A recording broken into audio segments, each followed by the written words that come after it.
अस्सलाम वालेकुम। मेरा नाम डॉक्टर मुरसलीन अली है और मैं एक फैमिली प्रैक्टिशनर हूँ। मैंने MBBS और फिर उसके बाद FCPS हीमाटोलॉजी में ट्रेनिंग कंप्लीट की शेख ज़ायद हॉस्पिटल लाहौर से।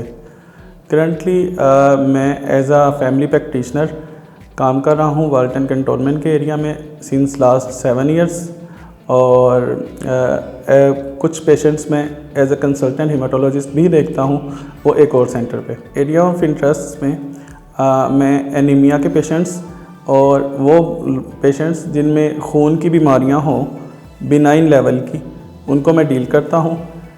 जनरल पेशेंट्स में मैं पीडियाट्रिक्स और फैमिली मेडिसिन के पेशेंट्स को देखा करता हूं। सिंस लास्ट 6 मंथ्स बहुत से कोविड पेशेंट्स और कोविड सस्पेक्ट्स को भी देखने का बहुत हद तक और बहुत करीब से मौका मिला है। आज जिस टॉपिक पे बात करने का मौका है या जिसके लिए ख़ास तौर पे हम ये वीडियो बना रहे हैं वो है कोविड-19 की सेकेंड वेव।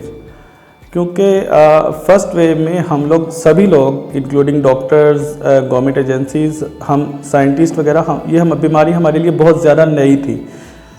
फर्स्ट वेव में बहुत सारे पेशेंट्स को ट्रीट करने का मौका मिला। बहुत सारे पेशेंट्स हमने अपने आंखों के सामने जाते हुए देखे, बहुत से हाइप क्रिएट हुए हैं। तो इट्स द टाइम कि हम इसके बारे में तैयारी करें और सेकंड वेव से बचने के लिए जितनी इन्फॉर्मेशन हम गैदर कर सकते हैं और फर्स्ट वेव से क्या सीख सकते हैं उस पर बात करें। तो फर्स्ट वेव की सबसे पहले हम प्रिवेंशन की बात कर रहे हैं। प्रिवेंशन आप सभी लोगों को पता है, जनरलाइज प्रिवेंशन पे बहुत सारी वीडियोस मौजूद हैं, गवर्नमेंट ने बहुत ज़्यादा काम किया है, आपको आपके डॉक्टर्स ने बताया हुआ है। लेकिन फिर भी मेक श्योर करें आप लोग मास्क का इस्तेमाल ज़रूर करें, रश वाली जगहों पर जाने से मुकम्मल परहेज़ करें, जितना मुमकिन हो सके घर पर रहें और बाहर की चीज़ें या बिल्कुल ऐसी चीज़ें जो गले को हर्ट करती हैं, ठंडी और खट्टी चीज़ें, उनसे बहुत ज़्यादा परहेज़ करें क्योंकि ये वैसे भी सोर थ्रोट का सीज़न है।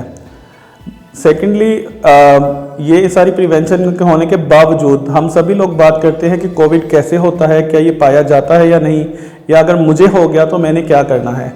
मैं बीइंग अ डॉक्टर और बीइंग अ पेशेंट भी आपको बता सकता हूँ क्योंकि फर्स्ट वेव में मुझे खुद कोविड हो चुका है कि कोविड से प्रिवेंशन कर लिया आपने अपनी पूरी कोशिश कर ली, फिर भी अगर आपको हो गया तो वो किन स्टेजेस पे जाएगा और वो कितने दिन की डिजीज़ है, आपको क्या महसूस होगा, आपको क्या करना चाहिए। फर्स्ट ऑफ ऑल अगर आप किसी सस्पेक्ट को मिलते हैं तो यू शुड आइसोलेट योरसेल्फ, मतलब इमीडिएटली। सस्पेक्ट ऐसे कि आपके एक शख्स से मिले हैं, फॉर एग्जांपल मैं आपसे मिला हूं और फिर मुझे नेक्स्ट डे पता चलता है कि आप कोविड पॉजिटिव आ गए हैं, तो मुझे भी अपना एक तो टेस्ट करवाना चाहिए और दूसरा जब तक टेस्ट नेगेटिव ना आ जाए मुझे आइसोलेट रहना चाहिए।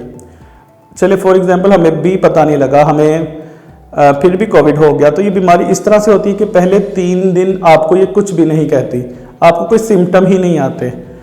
जब आपको हल्का सा बुखार होना शुरू होता है तो वो ऑलरेडी बीमारी का चौथा दिन होता है। ये बुखार फिर आहिस्ता आहिस्ता अराइज करता है और ये बहुत तेज़ भी हो सकता है, किसी में बहुत माइल्ड 100-101 तक जाता है, किसी में 103 तक चला जाता है एंड बियॉन्ड।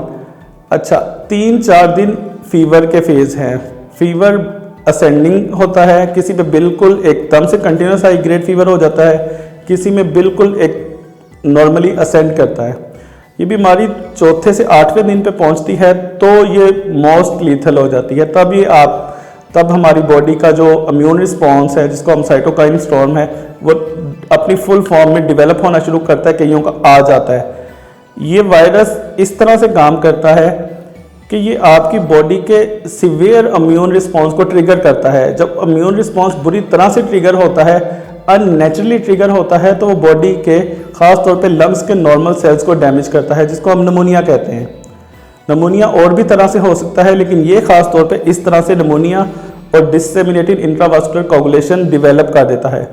अब इस फेज में जाने वाले पेशेंट्स हमारे पास बहुत कम हैं। इस फेज में पेशेंट्स हॉस्पिटलाइज हो जाते हैं क्योंकि उसके अलावा कोई चारा ही नहीं होता हमारे पास।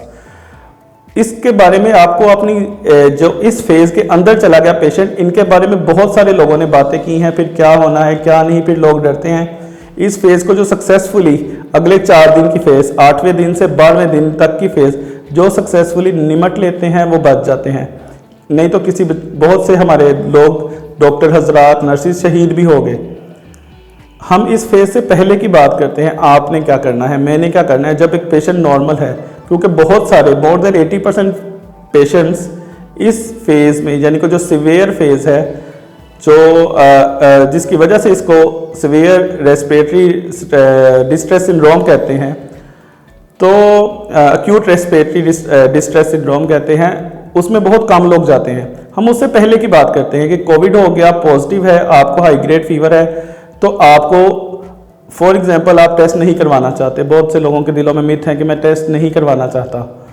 अगर वो टेस्ट नहीं भी करवाते तो बराए मेहरबानी आइसोलेशन इख्तियार कीजिए अपने कोलीग से, अपने घर वालों से, क्योंकि अगर तो वो कोविड है तो वो आपके सब घर वालों तक फैलेगा, और अगर कोविड नहीं भी है तो कोई ना कोई रेस्पिरेटरी बीमारी ज़रूर है, एटलीस्ट वो उससे बच जाएंगे। अपने आप को अलहदा कीजिए, कमरा अलहदा रखिए, वॉशरूम तौलिया अलहदा रखिए और बर्तन अलहदा रखिए। जब ठीक हो जाए तो फिर आप नॉर्मल घुल मिल सकते हैं, इसमें कोई स्टिग्मा नहीं है। ये हम सबको ही शायद एक दफ़ा हो चुका है या मज़ीद होगा। अब हम बात करते हैं कि अगर आपको साइंस एंड सिम्टम्स डेवलप हो गए हैं, से फॉर एग्जांपल आपको बुखार होना शुरू हो गया, आपके गले में शदीद दर्द है, और तो फिर आपको देखना होगा कि आपका क्वेश्चन ये होगा कि मुझे ये नॉर्मल वाला सोर थ्रोट है या मुझे कोविड है। हम कुछ बहुत पक्की राय नहीं दे सकते जब तक आपका टेस्ट नहीं हो जाता, दैट इज़ PCR फॉर कोविड-19। लेकिन फिर भी कुछ एज अ क्लिनिशियन जो मैंने देखा फर्स्ट वे में, वो ये था कि कोविड वाले पेशेंट्स का मुंह का टेस्ट बिल्कुल और सूंघने की सलाहियत बिल्कुल ख़त्म हो जाती है। उनको मैंने इवन अपने पास परफ्यूम भी रखा था, सूंघा के देखते थे, उनको बिल्कुल कोई फ्रेगरेंस नहीं आती थी। सेकेंडली उनको ऐसा महसूस होता है जैसे हमारी टांगों से जान निकल रही है। ये ऐसा बुखार है जैसे हमारी स्किन जल रही है। इतना तेज़ बुखार मैंने लाइफ में कभी मतलब एक्सपीरियंस ही नहीं किया। ऐसा लग रहा है मेरे से खड़ा नहीं हुआ जा रहा, मैं गिर जाऊंगी या मैं गिर जाऊंगा। इस तरह की सूरत हाल जो नॉर्मली फीवर आप हर इंसान को होता है, हर साल होता है, लेकिन ये पेशेंट्स कहते हैं कि ऐसा फीवर हमने कभी एक्सपीरियंस किया ही नहीं ना लाइफ टाइम। ऐसा अगर होता है तो फिर आपको फौरी तौर पे फिर आपको बिल्कुल वेट नहीं करना चाहिए। फर्स्ट ऑफ ऑल आइसोलेट हो जाए, अपना कमरा अलहदा कर ले, अपना तौलिया सैनिटरी सारा कुछ और अपने बर्तन बिल्कुल घर वालों से अलहदा रहे ताकि वो बचाए जा सके, और अपना टेस्ट करवाएं।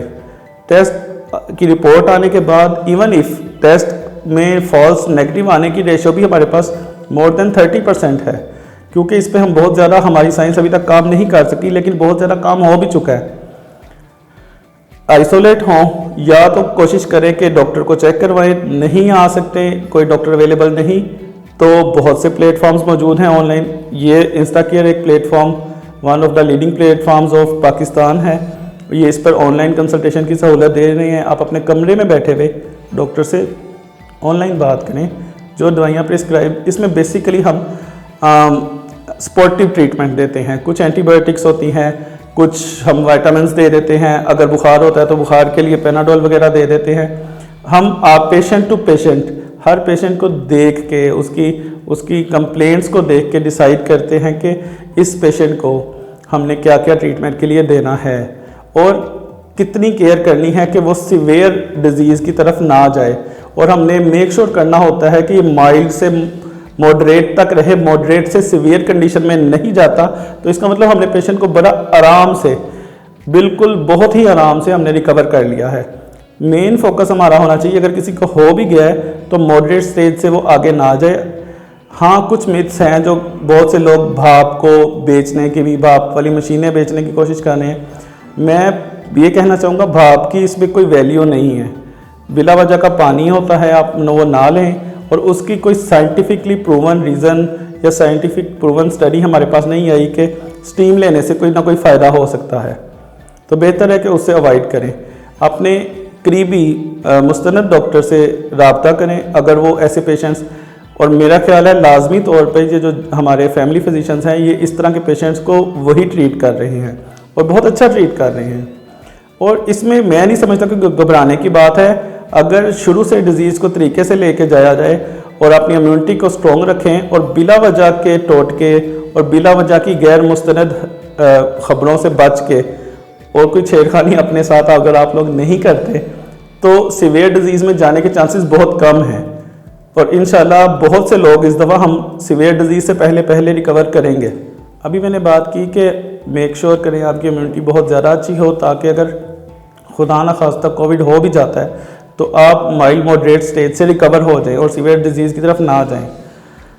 तो इम्यूनिटी बूस्ट करने के लिए आपको आज से काम करना होगा। आपने वेट नहीं करना कि मुझे कोविड हो जाए तो मैं अब इम्यूनिटी बूस्ट करूं, फिर आप ऑलरेडी डिजीज़ फॉर्म में होंगे। डिजीज्ड फॉर्म के अंदर हम हल्की ग़िज़ाएँ देते हैं, हम हैवी डाइट दे नहीं सकते, बॉडी ऑलरेडी एक तरफ स्ट्रेस में होती है। आज से काम करें, अभी से काम करें, अपनी डाइट को इम्प्रूव करें। हमारे यहाँ मैंने बहुत ज़्यादा पेशेंट्स में बहुत ज़्यादा लोगों से सुना है मीट और बीफ खाने का रुझान बहुत कम है। कहते हैं कि डॉक्टर ने मना किया है, ऑल्दो हमने नहीं मना किया किसी को। हम मना उसको करते हैं जिसको हाइपर कोलेस्ट्रोलीमिया है, जिसको हाइपरटेंशन है, वो आके पूरी फैमिली को मना कर देता है जी डॉक्टर ने कहा है कि ये अच्छा नहीं होता सेहत के लिए। ऐसी बात नहीं है, वो बच्चों के लिए बहुत अच्छा है, वो बड़ों के लिए बहुत अच्छा है, हर उस बड़े के और बच्चे के लिए अच्छा है, ख़वातीन के लिए अच्छा है जिसको डिजीज़ हाइपर कोलेस्ट्रोलीमिया नहीं है, यूरिक एसिड की प्रॉब्लम नहीं है, जिसको हाइपरटेंशन नहीं है। ये एक एक पेशेंट को देख के फैसला करना होता है। इसलिए मैं बहुत ज़्यादा रिकमेंड करूँगा कि यखनी आप भी पी सकते हैं, लेकिन यखनी में भी वो न्यूट्रिशन नहीं होती। आप गोश्त को इटसेल्फ खाएं, आप अंडा ज़रूर खाएं, बच्चों को देसी घी के पराठे ज़रूर दें, आप सारे ही मौसमी फल खाएं, हर फल की जगह अपनी जगह अफादियत मौजूद है। दूध ज़रूर पिएं। ऐसा नहीं हो सकता कि दूध फलों की कमी को पूरा करे, फल अपनी कमी को पूरा करेंगे, दूध अपनी कमी को पूरा करेगा, और फल और दूध मिलके आपका खून नहीं बनाएंगे। उसके लिए आपको गोश्त खाना पड़ेगा। ये सारी मुतवाज़न ग़िज़ाएँ अपने घर पे ला के खाएँ, साफ़ सुथरे माहौल में खाएं, और थोड़ी वॉक की आदत डालें और एक्टिव लाइफस्टाइल अपनाएं। तो मेरा नहीं ख्याल कि सिवाय कोविड के आप बहुत सी और बीमारियों से भी बचेंगे, और कोविड से भी आप इंशाल्लाह बहुत अच्छी मजबूत दीवार की तरह मुकाबला कर लेंगे।